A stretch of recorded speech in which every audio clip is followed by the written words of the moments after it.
پشاور کا شہری مدد کے لیے سندھ حکومت کے پاس پہنچ گیا۔ سندھ حکومت کا پشاور شہری کی شکایت پر کراچی میں انشورنس کمپنی کے خلاف ایکشن، پشاور کا شہری خوشی سے نہال۔ سندھ حکومت نے پشاور کے شہری کو کراچی میں دانتوں کے علاج کے لیے 1,14,000 روپے کی رقم انشورنس کمپنی سے واپس کروا دی۔ پشاور کے شہری نے دانتوں کے علاج کے لیے رقم کی ادائیگی میں تاخیر کرنے پر انشورنس کمپنی کے خلاف کنزیومر پروٹیکشن سندھ کو 4 ماہ پہلے شکایت کی تھی۔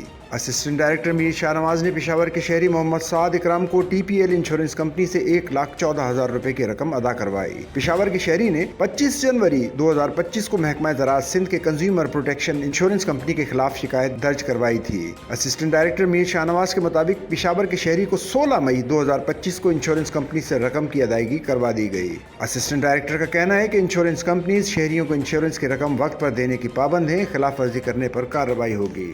سچل نیوز نیٹ ورک کی ویڈیوز میں خوش آمدید۔ ناظرین، ویڈیو سے متعلق اپنی قیمتی رائے کا اظہار کمنٹ باکس میں ضرور کریں اور چینل کو سبسکرائب کریں۔